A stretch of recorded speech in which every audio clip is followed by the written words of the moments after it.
রুমের একটা ফ্যান হোক এটা। আর যে এটা দেখতে পাচ্ছেন এটা টিভির ওয়ারে, টিভির ক্যাবিল লাইন, এটা ক্যাবিল লাইন এটা হলো ডি বক্স, ভিতরে ডি বক্স এটা ডি বক্স। এটা পিছন দিকের একটা রুম, একটা ফ্যান হোক, 3-3.5 লাইট দেওয়া আছে। এটা হলো বাথরুম। মেন লাইন হলে একবারে লাস্ট মেন লাইন, একবারে সোজাই পাইপ দেখানো যাচ্ছে বেশি। এটা মেন লাইন। এটা 2 ইউনিটের বিল্ডিং, এটা 2 ইউনিটের উপরে 2টা ফ্লোর।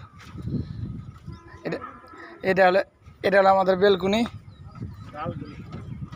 দেখতে আছেন। এটার একটা রুম, এটা একটা রুম।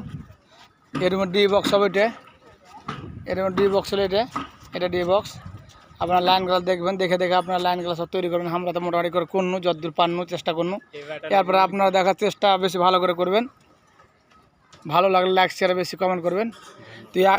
তুই একটা আমাদের একটা ভিডিওতে 1 মিলিয়ন ভিউ কেন হয় না? আপনারা গেলে শুনেন না কি ব্যাপার? আপনাদের ভালো লাগছে না?